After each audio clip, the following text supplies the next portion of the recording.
man tried to fly for 5,000 years before he finally hit on the idea of the balloon. And it took him only a short time after that to discover that ballooning presents 4 primary problems.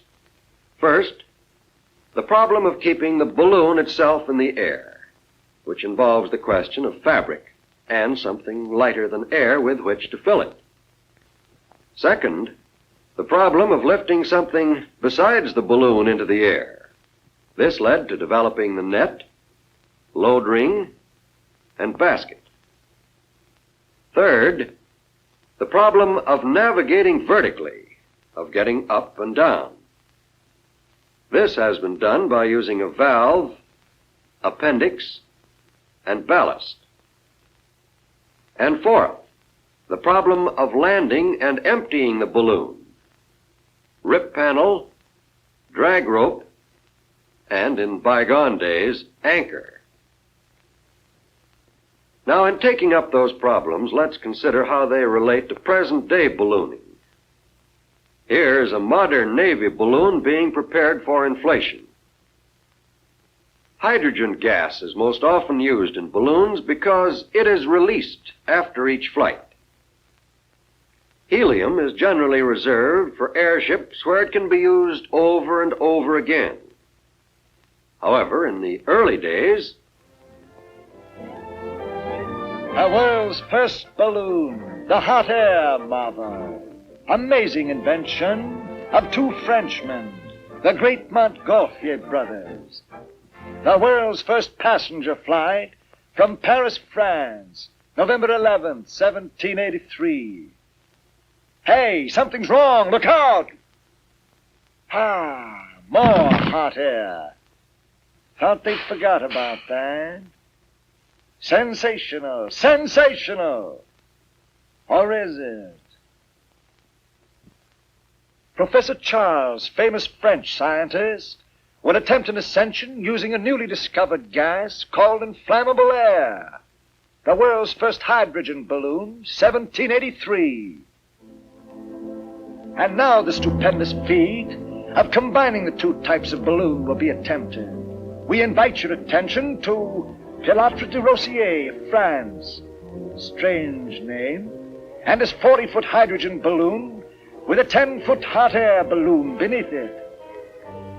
Too bad, I could have warned him. He rises quickly, however, to about 3,000 feet and... the world's first martyr to aircraft experiment. de Rossier, unfortunately, didn't know enough about hydrogen. Professor Charles could have shown him this. First, that pure hydrogen burns with an almost invisible flame. And second, when mixed with oxygen or air, hydrogen is highly explosive.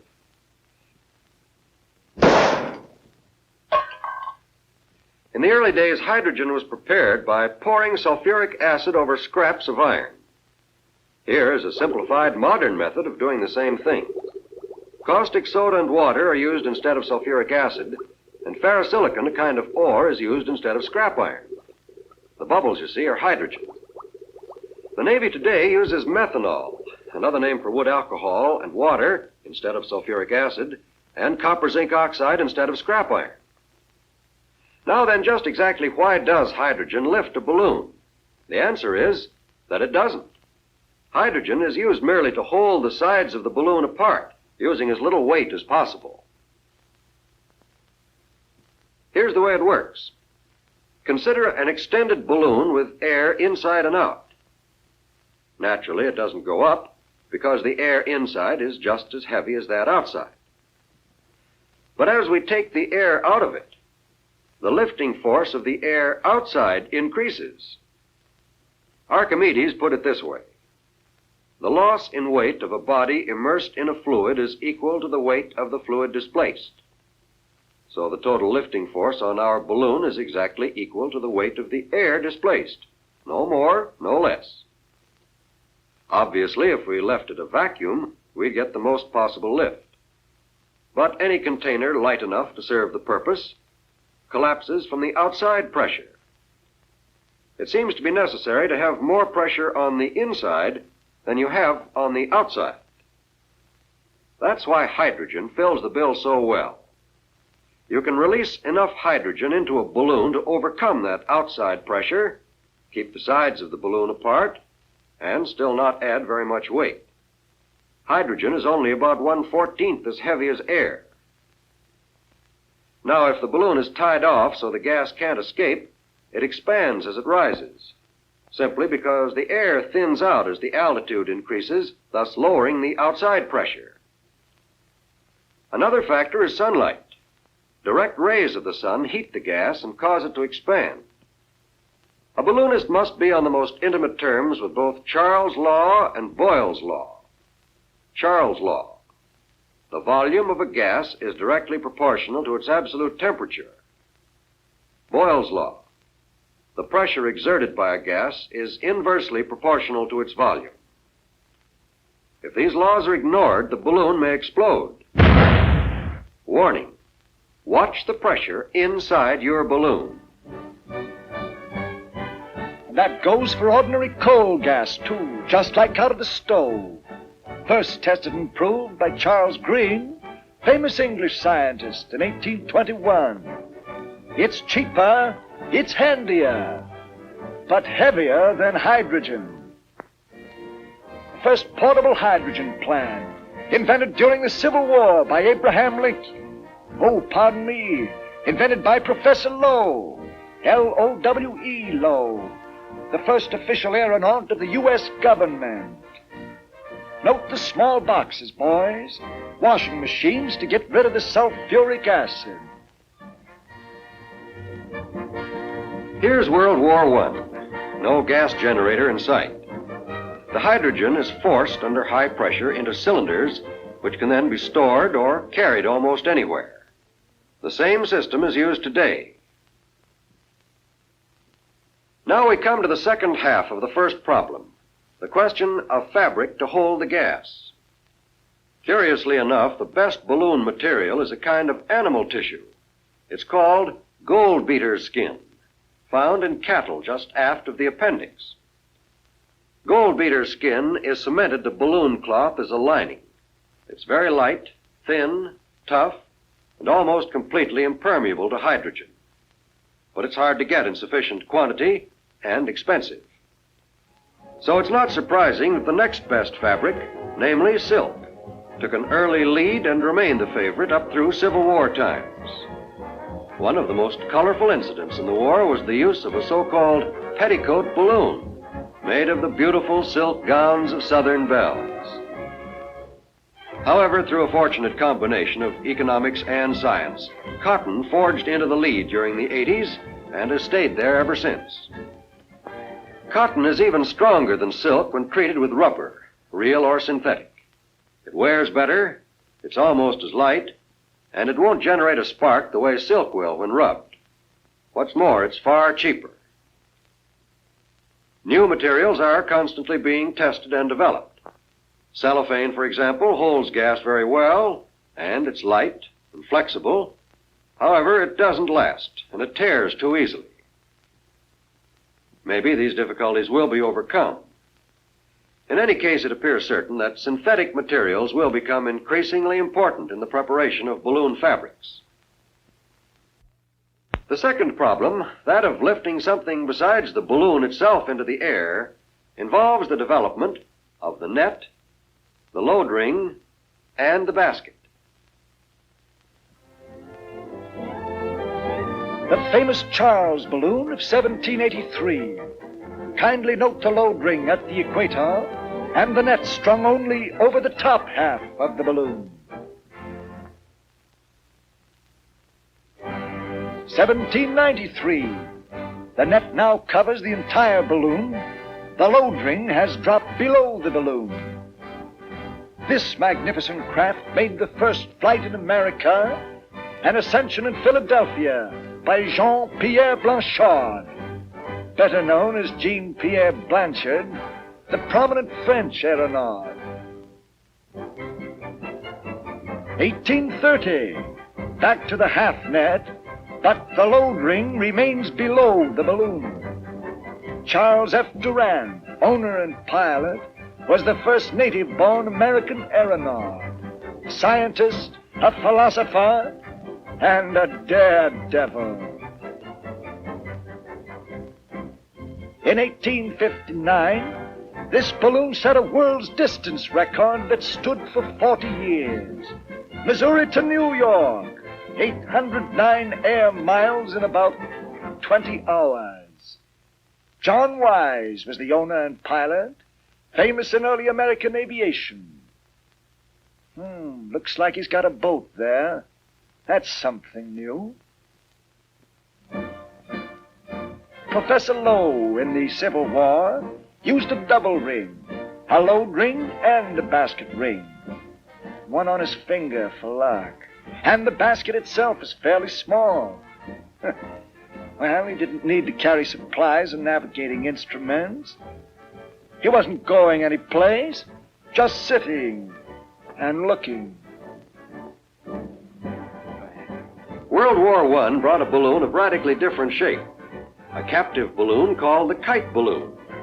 This was developed to overcome the balloon's tendency to swing in a circle when held captive. Tail cups were used as stabilizers. Air-filled lobes served the same purpose on a later type. Note the lack of a net. Lines were secured by so-called finger patches, and the load ring was a horizontal bar. One of the great American balloonists of the 20s was Ward Van Orman. He improved on Wise's precautions against a water landing by using pontoons and carrying a rubber life raft. This was the forerunner of the rubber boats carried in today's combat planes.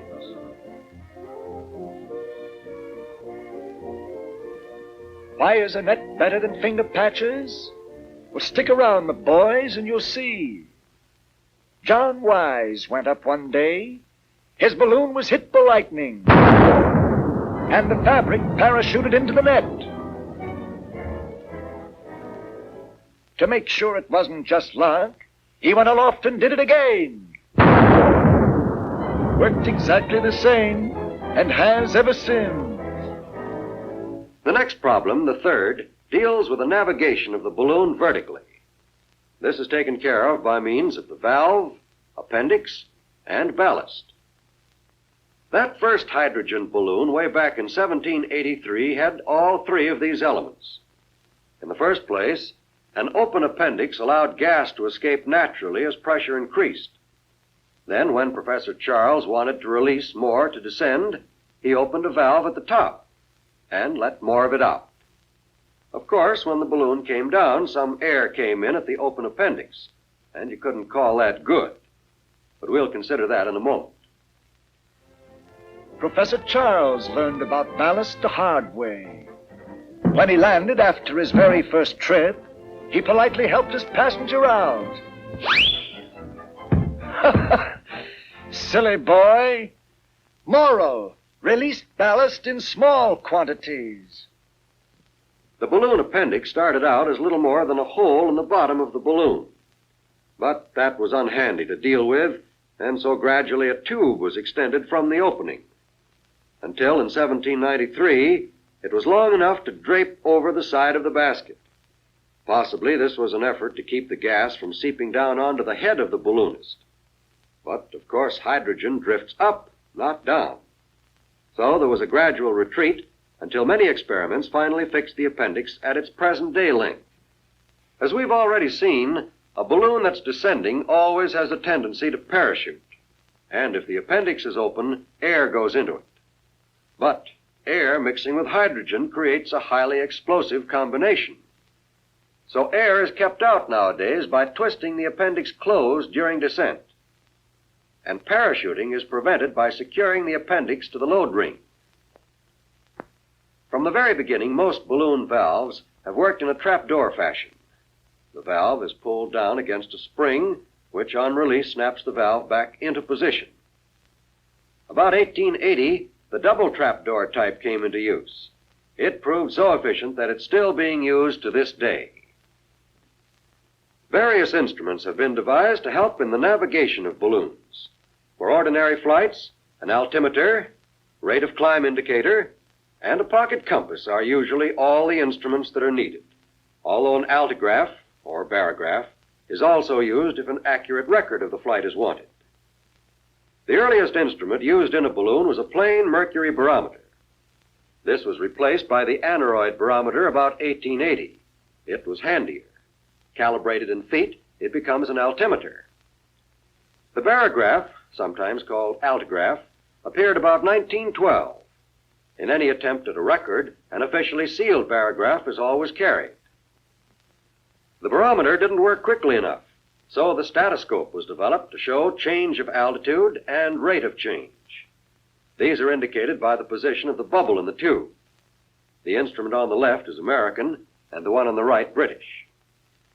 A further development is the rate of climb indicator, or vertimeter. This device also stems from the First World War. Today, it is used either in the liquid type, as shown here, or a mechanical type. In addition to these instruments, balloonists have also usually carried a compass and watch or clock.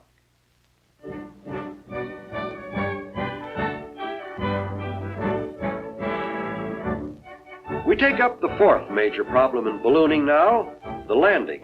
This involves the rip panel, drag rope, and anchor.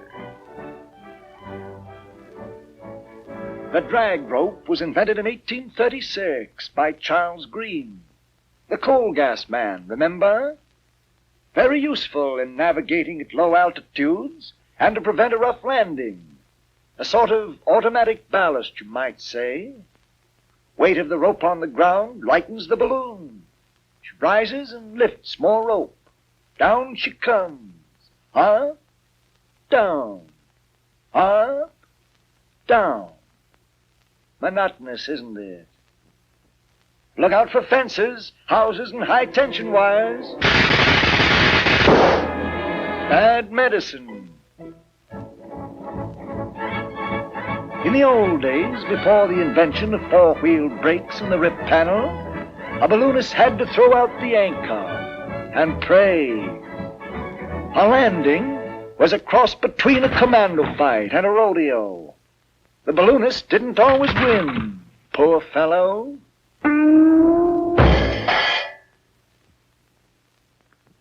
Since John Wise invented the rip panel in 1850, various styles have developed, of which these three are typical. The peeling type, cemented in place. This can be difficult to pull if it's left in place too long. A variation, the V peeling type, sometimes used on stratosphere and racing balloons. And three, the cheese cutter type. The fabric is torn, either the envelope itself or a fabric strip. The Navy today uses the first mentioned method. The panel is lightly cemented, not too long before use. This affords a gas-tight closure that can be handily ripped out and easily replaced. Now let's have a look at some of the uses of balloons. First, balloon racing. Probably the greatest single factor in creating public interest in lighter-than-air flight has been the balloon race, notably the big national and international events. Every year from 1906 to 1935, except during World War I, an international race was held for the James Gordon Bennett Trophy. American entrants were selected by a national race for the P.W. Litchfield Trophy, and the contests were open to all, Army, Navy, or civilian pilots. The first international race, starting from Paris in 1906, was won by an American pilot, F.P. Lamb. He covered 402 miles to the northern part of York County, England. Probably the most spectacular of the big races was the 1910 event. Starting from St. Louis, Missouri, the winner, A.R. Hawley, representing the United States, sailed 1,171 miles to St. John's, Quebec. He was lost for almost 2 weeks in the Canadian wilderness. 2 years later, starting from Stuttgart, Germany, the French pilot A. Bien-Aimé won the race with a record-smashing 1,298-mile flight to Moscow. But balloon racing did more than prove the great distances that could be covered in sustained lighter-than-air flight.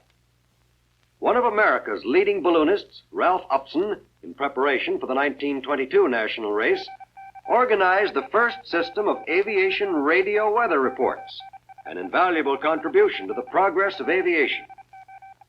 The fact is that many of the men interested in balloon racing have proved to be leaders in aeronautical development. Ward Van Orman is one of the outstanding figures.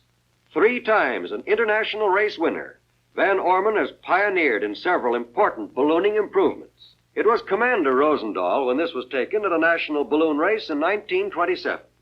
Today, Admiral Rosendahl, as Chief of the Navy Airship Training and Experimental Command, directs the entire field of military lighter-than-air development for the United States. The winner of the national race from Pittsburgh in 1929 was Lieutenant Settle, an ardent balloon race pilot and a scientist as well.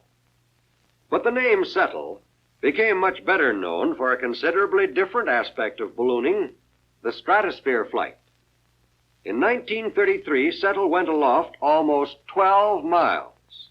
Yet, sensational as that record was, it stood only 2 years. The reason was that stratosphere flights during the 1930s became almost an international passion. In 1934, 3 Army men, Stevens, Kepner, and Anderson, tried unsuccessfully for a record. And then, a year later, 2 of them, Anderson and Stevens, brilliantly succeeded with an ascension of almost 14 miles. What did they hope to find? Why did they go up? Well, the main purpose was to study cosmic rays, mysterious shafts of energy that constantly rain down on the Earth. Also to collect samples of air, dust, bacteria, and make other scientific studies. Their findings were valuable and could have been obtained in no other way. Such flights date back to 1862, when 2 English scientists, Coxwell and Glazier, ascended 37,000 feet. The outstanding modern flights have been those of Mr. and Mrs. Picard, 1934, 57,579 feet. Settle and Fordney, 1933, 61,237 feet. And Stevens and Anderson, 1935, 72,395 feet. This is the greatest altitude ever reached by man. But balloons carrying only equipment have reached even higher. Radio-sonde balloons, equipped to send constant reports back to Earth by radio, have climbed as high as 86,000 feet. And at this point should be mentioned the fact that aerologists constantly use small balloons to determine wind direction and velocity. Here's the operation of sounding, as it's called, being performed aboard a carrier, which serves to remind us of still another use of balloons. Balloons in war. The first war balloon was used by the French at the Battle of Fleurus in 1794. The Austrians might have shot it down, but didn't, figuring the balloonists were taking enough risk, just going up in such a fool contraption. The Civil War balloon telegraph.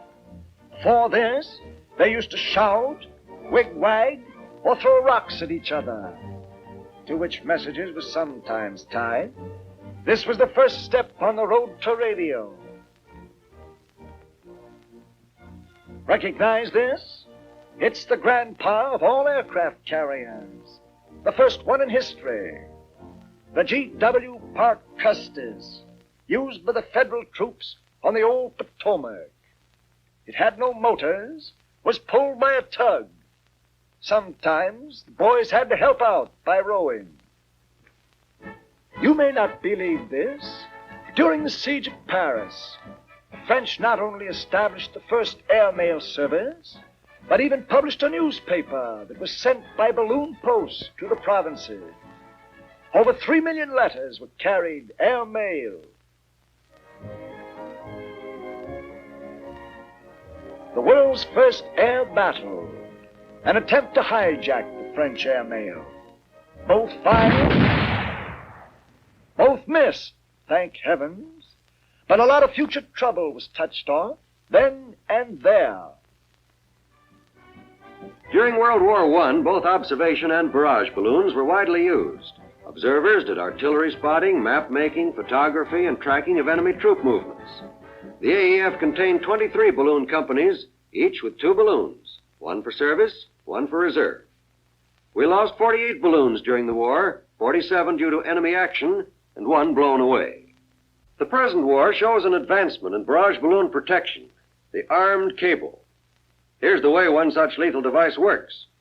Instead of the cable remaining taut and possibly breaking or slipping off the wing of the plane, it pulls free, And a parachute system pulls a bomb right onto the plane, with interesting results. The barrage balloon today is important and effective in helping to protect shore installations, cities, ships, and personnel from low-altitude bombing and strafing attacks. Observation balloons are no longer used. Planes can do the work much better and faster.